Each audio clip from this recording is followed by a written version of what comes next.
Hi everyone, this is part 1 of the video lecture for class 21 of PH 125, and in this video we're going to be talking about rotational kinematics. Okay, so let's get started with some rotational kinematics. We're going to start by talking about a property called angular position, which is given the symbol theta.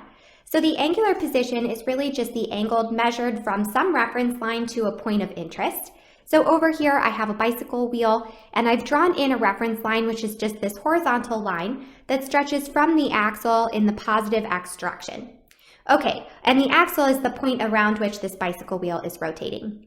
So then if I were to identify some point of interest, so here you could imagine like putting a sticker on this bicycle wheel, and that sticker represents my point of interest. So if I wanted to define the angular position of that sticker, then I would draw in the angle between my reference line and that point of interest, and that would be the angular position theta.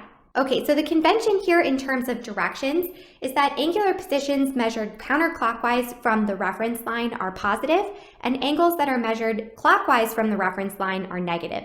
So looking at my angular position for the point of interest that's drawn here, you can see that that's going to be measured counterclockwise from that reference line. So I would say that that angle is going to be positive. The SI units of angular position are radians, but there are some other common units as well, so revolutions and degrees will also be used. But the SI units are going to be radians. We do have this nice conversion factor between revolutions, degrees, and radians. I like to think about it in terms of one complete circle or one complete cycle. So one complete circle would be like one revolution. It also corresponds to 360 degrees or 2 pi radians. So that's how I remember how to convert between those common angular position units. And then it turns out that this angular position, it can be related to two things, the arc length and the radius of motion. So looking at this diagram here, the arc length is really just the distance along the circular path from our reference line up to our point of interest. Really, the arc length is the distance between any 2 points on a circular path. Here we're just specifically defining one of those points to be our reference line, and then the other to be our point of interest that defines our angular position. Okay, so that's the arc length, and it gets the symbol S. Then the angular position is also related to the radius of motion. So the radius of motion is just the radial distance from the axis of rotation to our point of interest. So over here on our bicycle wheel, we know the wheel is rotating around its axle, which is at the center of the wheel. So then the radius of motion would stretch from that axle out to our point of interest. So that length there would be the length R. Both R and S are lengths, and so they're both going to have SI units of meters. Okay, and so then, like I mentioned, the angular position is related to the arc length and the radius of motion. Specifically, we learned that the angular position in radians is equal to the arc length divided by the radius of motion. So it's very important when you use this equation that theta must be in radians. So if you're given theta, the angular position in terms of revolutions or degrees, you'll have to convert into radians before using this formula. Okay, next up we want to talk about a quantity called angular displacement. Angular displacement is delta theta. So the angular displacement is the change in angular position. As usual, whenever we have this little delta, it's always final minus initial, right? And so here, delta theta is going to be the final angular position, theta f, minus the initial angular position, theta I. Okay, so we could look at an example here on our bicycle wheel. We have our initial angular position already drawn out between our reference line and our point of interest. And so then you could imagine spinning this wheel around a little bit, and then you would get a new angular position to your point of interest. Okay, and so then I would have an initial angular position here defined by theta I, some final angular position defined by theta f, and then the difference between them would correspond to the angular displacement. Okay, so this angular displacement would be just like this little angle that's swept out between my 2 points of interest here. Just like angular position, the angular displacement is positive when it's counterclockwise and it's negative when it's clockwise. So here it would be a positive angular displacement because it is in fact measured as counterclockwise from the initial position to the final position here. And it is still an angle, so it does still have SI units of radians. Okay, now let's go ahead and talk about angular velocity, which gets the symbol omega. Omega is a Greek letter. It kind of looks like a curly W. Okay, so angular velocity is rate of change in angular position. So the change in angular position, remember that was angular displacement. So the rate in change in angular position is going to be displacement, angular displacement, over the amount of time during which that angular displacement takes place. So then we could say that the average angular velocity is going to be equal to delta theta divided by delta t, the amount of time that it takes for that angular displacement to occur. This is specifically the average angular velocity. If you want to think about an instantaneous angular velocity, then you would need delta t to be a very short moment in time. So you want delta t approaching 0. Okay, we have the same sign conventions for angular velocity as for angular position and angular displacement. So specifically, if you have something that's rotating in the counterclockwise direction, that's going to correspond to a positive angular velocity, so omega greater than 0. If instead you have something that's rotating in the clockwise direction, then you would have something that has a negative angular velocity. Okay, so the SI units of angular velocity are radians per second, but you might also see revolutions per second or degrees per second. All right, our last kinematics property that we have to define is angular acceleration. Angular acceleration has the symbol alpha, which is this script-looking A, right? So it's a Greek letter and it kind of looks like a script A. So angular acceleration is the rate of change in angular velocity. So change in angular velocity per change in time. So then we could think about the average angular acceleration, or alpha average, is going to be the change in angular velocity, or delta omega, divided by the amount of time over which that change in angular velocity takes place, so delta t. All right, and just like in the case where we had angular velocity, if we want this to be an instantaneous angular acceleration rather than an average, then we would just want delta t to be very small. All right, same sign convention here. So positive angular acceleration is counterclockwise and negative angular acceleration is going to be clockwise. And then similar to when we were doing linear or translational kinematics, if alpha and omega are in the same direction, that will correspond to the case when the rotating object is speeding up, so its rotation is getting faster. If instead alpha and omega are in opposite directions, then the rotating object is going to be slowing down. All right, now let's go ahead and talk about units. So the SI units of angular acceleration are radians per second squared. However, you might also see revolutions per second squared, or you could see degrees per second squared. And so now with this idea of angular acceleration in mind, we know that the angular velocity of an object can be changing, right? And so what that means is that I'm going to just go ahead and caution you against using this top equation here, that the average angular velocity is equal to change in angular position over change in time, because oftentimes what you're going to know in a problem is the instantaneous angular velocity, which will not be the same as the average angular velocity unless the angular acceleration of the object is 0. And so that means that you won't be able to use that top equation to relate the angular position to the angular velocity. Instead, we need to derive some kinematics relationships, just like we did when we were working with things that were traveling in straight lines.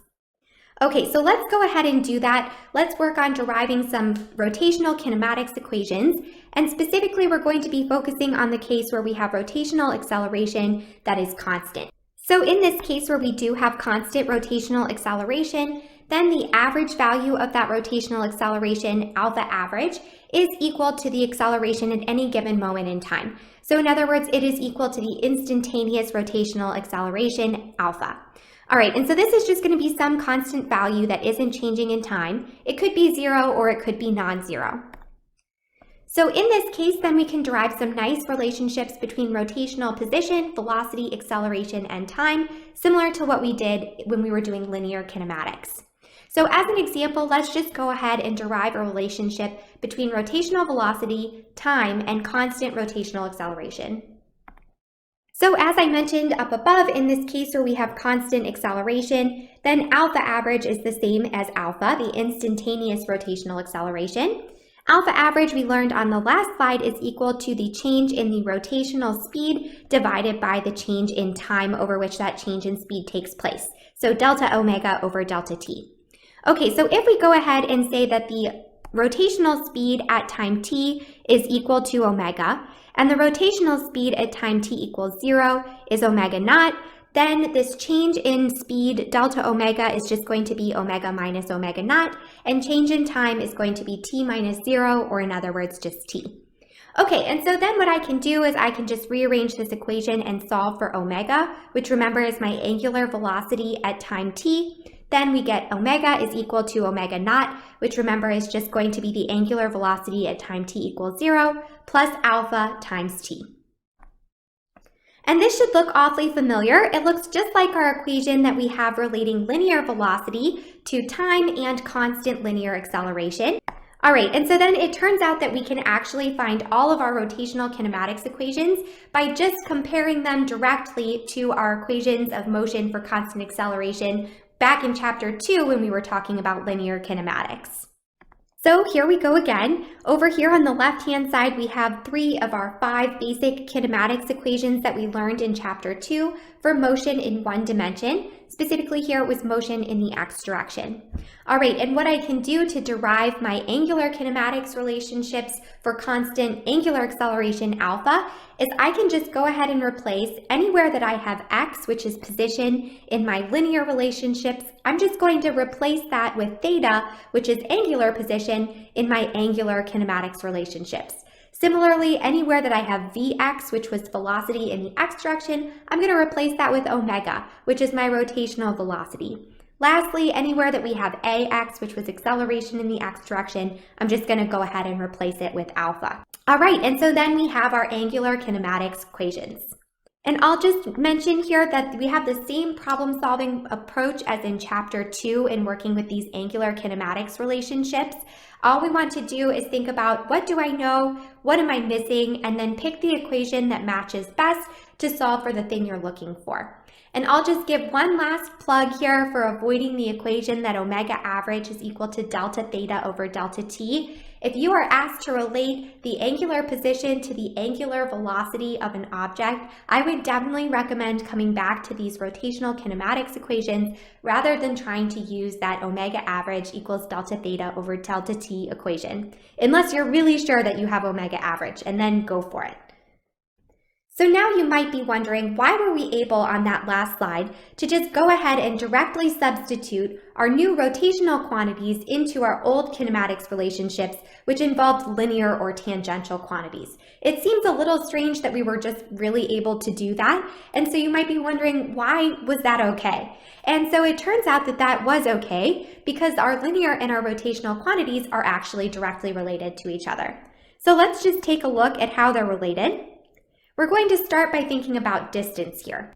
So what I really want to do here is I want to relate angular separation or angular displacement to the linear distance that separates 2 points on a circular path. Okay, so you might remember from earlier in the lecture that the distance separating 2 points on a circular path has a special name. We call it the arc length, and it has the symbol s. And we already know a relationship between that angular displacement between the 2 points on our circular path and the resulting arc length. So specifically, we know that angular displacement delta theta between those 2 points on our circular path is going to be equal to the arc length between those 2 points divided by the radius of the circular path. All right, and so then we have this relationship between delta theta, some linear distance s, or we could use d, and also the radius of the circular motion. All right, so I'm just going to go ahead and rearrange that equation and say that d, or s, is equal to r times delta theta. So that is the relationship between distance and angular displacement delta theta that we were looking for. Next up, let's derive a relationship between linear or tangential speed and rotational velocity. So we know from our previous slides that the rotational velocity omega, in the case that delta t is vanishingly small, so we're going to have an instantaneous velocity here.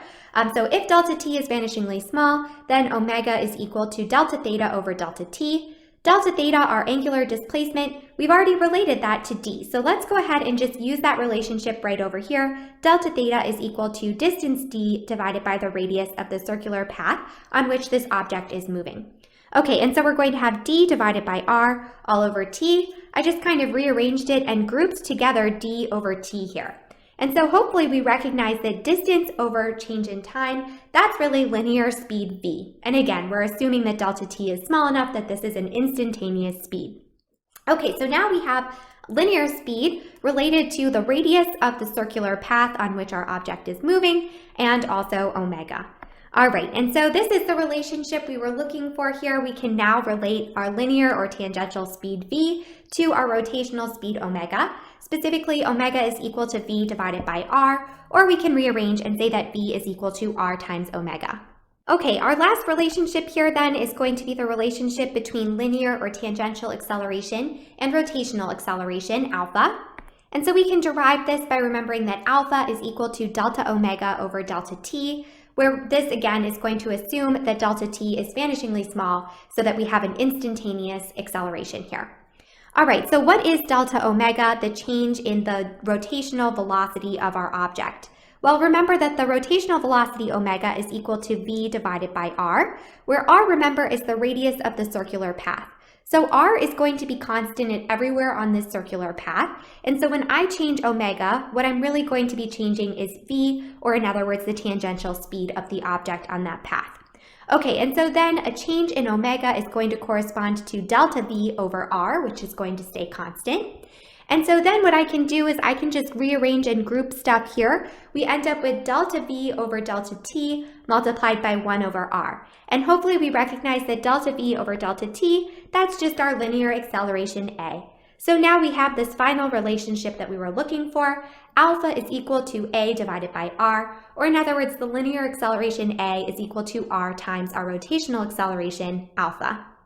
Okay, so now let's just go ahead and summarize our relationships here between our linear properties of distance, velocity, and acceleration, and our angular properties of angular displacement, angular velocity, and angular acceleration.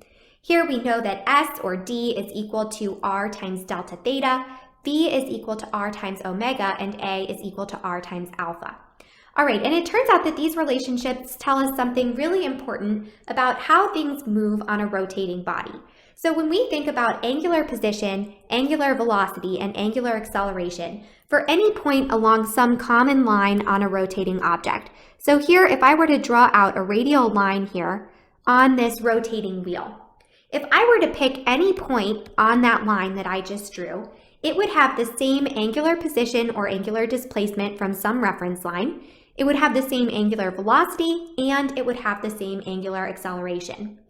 Now, thinking about these relationships between our linear and our angular properties, we can see that the linear properties are going to depend on the location along the radius that I just drew for those different points of interest. So if I were to think about, for example, the distance traveled by this point of this lower x here on this radial line that I drew out, if I were to think about the distance traveled by that point as this wheel rotates, it's going to be different than the distance traveled by this top point out here on the far edge of my wheel.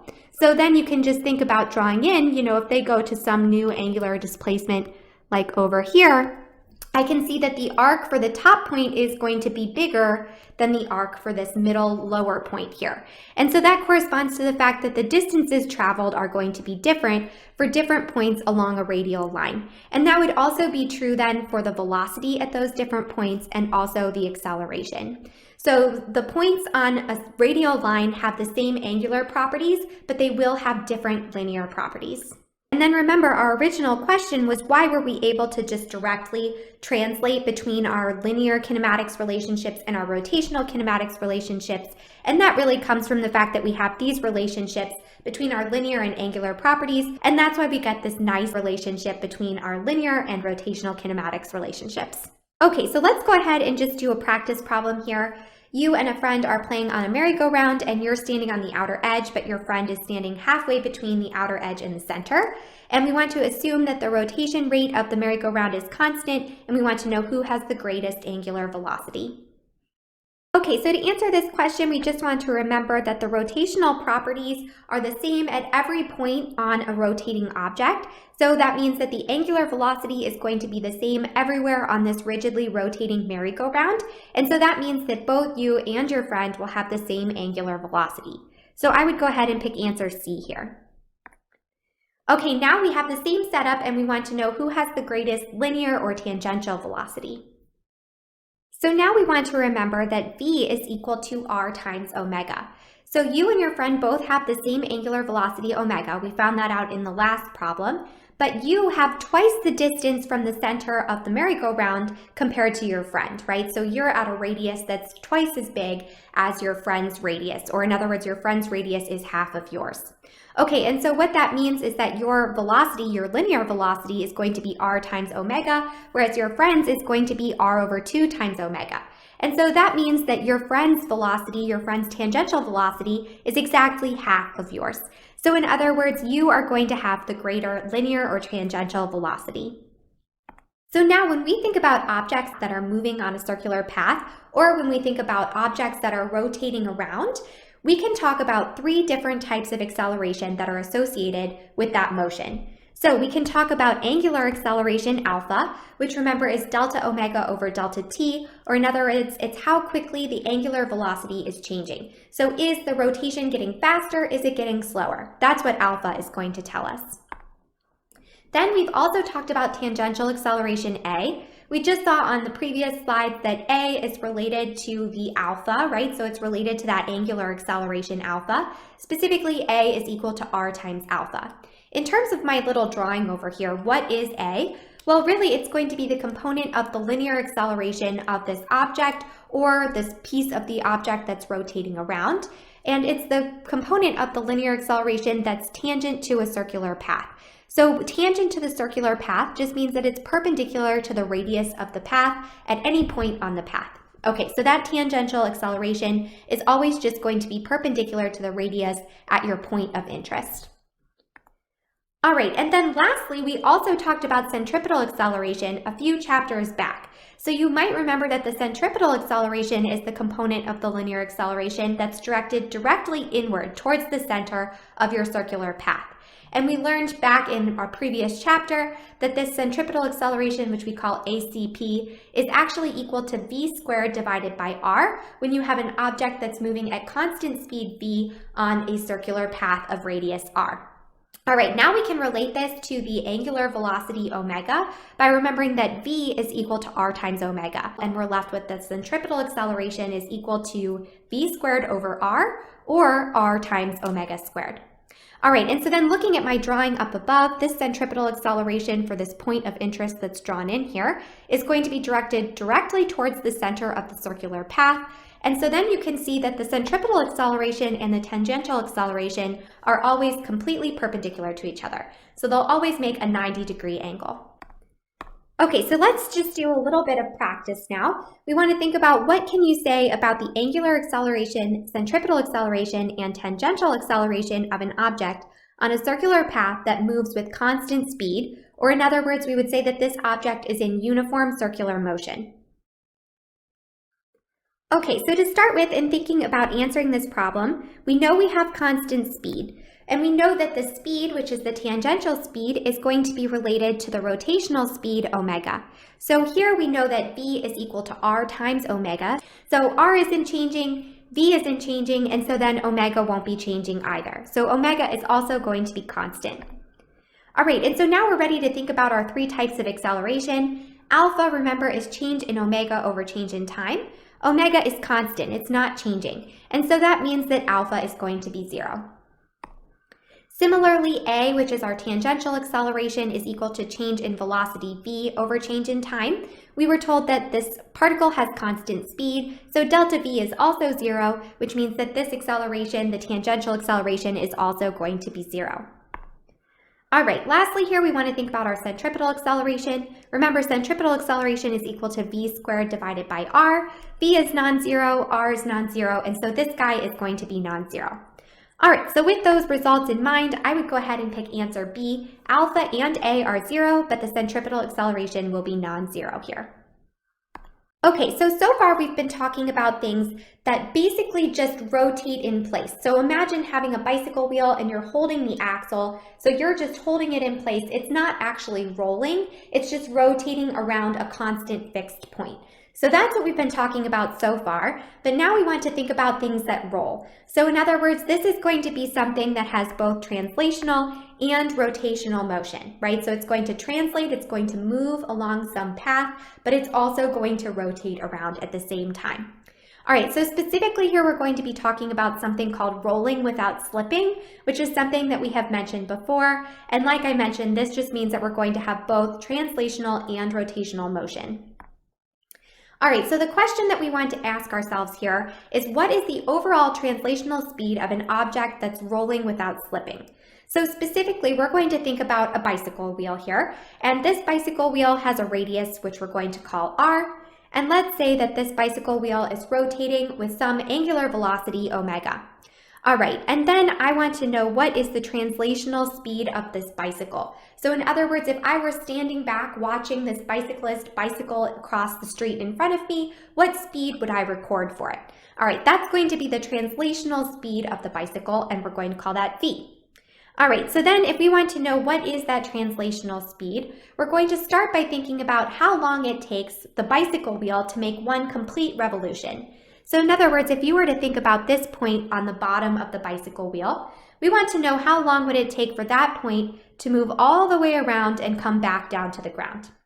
All right, so to think about that, we can think about the fact that angular velocity omega is equal to change in angular position delta theta over change in time delta t. So if we were to think about the change in the angular position of this x that I drew as it rotates all the way around and comes back to its starting point, that's like the total angle of one full circle, which is 2 pi radians. Okay, so delta theta here is going to be 2 pi. Then the amount of time that it takes, we're going to use the symbol capital T for that. That stands for period, actually. So this is like the period of rotation of this wheel. Okay, and so then we can rearrange and say that t, the period of one revolution, is going to be equal to 2 pi divided by omega. All right, now we also want to think about the distance traveled by the wheel as it rotates around one complete revolution.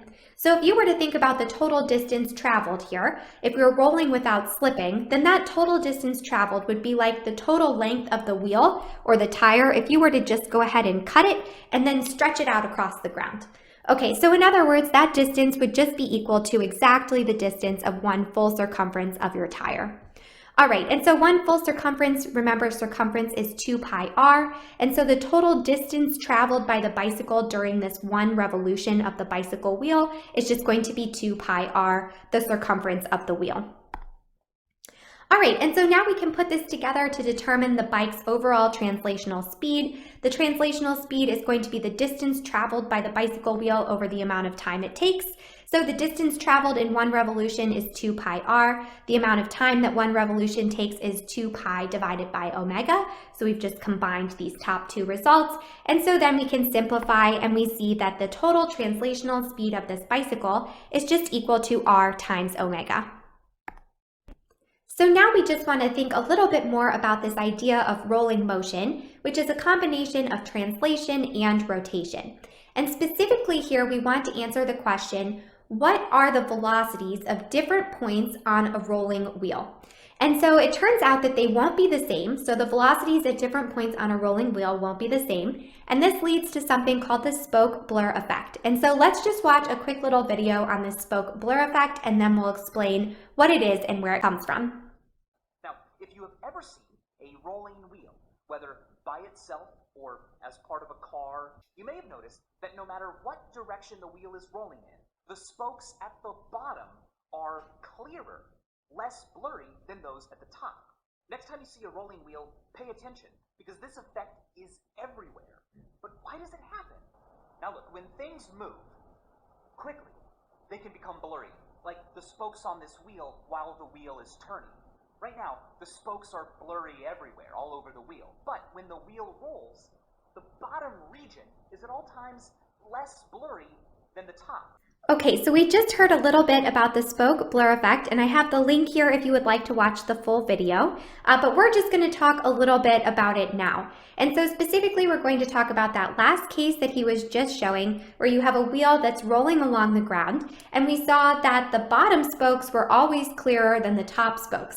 And he also talked about the fact that the blurriness comes from the fact that the top spokes are moving faster than the bottom spokes, which are less blurry.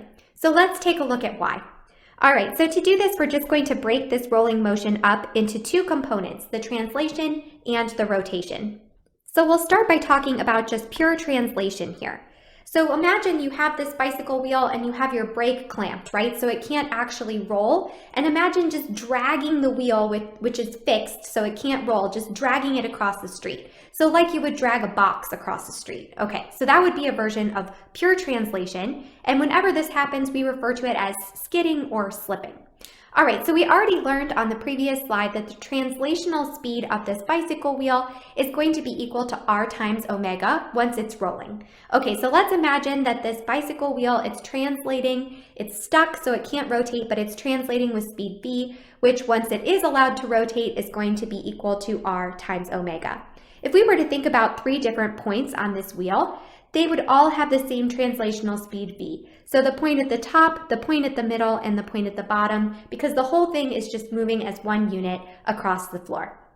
All right, now let's go ahead and think about pure rotation. So now our bike, it's held in place, so it has a fixed axis, so it's like you are just spinning the wheel around, but you're holding the bike up off the floor, right? So it's just in a fixed location, there's no translation, it's just rotation. So this would be something that we would refer to as spinning about some fixed axle. All right, so now we know that if we have some rotation, then we can think about what is the tangential speed of different points on this bicycle wheel due to that rotation. So if we were to think about the tangential speed, which is the result of this rotational speed omega, right at the top of the wheel, then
velocity due to rotation. So in other words, it's going to be r times omega plus r times omega. So this top part of the wheel is moving with a speed of 2r times omega. All right, then when we think about the center point, due to just pure translation, we have speed v equal to r times omega. The center point due to rotation is not moving at all, right? And so that means that the total overall velocity of this center point is just going to be the translational speed of the bicycle, which we already found on the previous slide was just equal to r times omega. All right, now let's think about this bottom point here, this point that's touching the floor. So when we think about this point, we have pure translational speed v, which is equal to r times omega to the right. And then we also have this tangential speed v equal to r times omega to the left due to the rotation of the wheel. And so when we add those two velocities together, they're just going to cancel out. And so we actually get a speed v equals 0 right at this point at the bottom of the wheel where the wheel or the tire is touching the floor. Okay, and so then the part of the tire that's touching the floor is going to be momentarily at rest when we have an object that's rolling without slipping. So actually, this is something that we've already talked about a little bit. Remember when we talked about cars and bicycles, we said that the type of friction we wanted to think about for those was actually static friction because we said the tire is actually momentarily at rest with the floor as it's rolling around. So this is actually where that comes from. And this is also what causes the spoke blur effect because then we can see that these points that are down here on the bottom half of the bicycle, they're going to be moving more slowly than the points at the top part of the bicycle wheel, which will be moving more quickly relative to the overall translation of the bicycle wheel v. All right, so pretty cool. If you're interested, I recommend watching that whole YouTube video. It's really pretty good.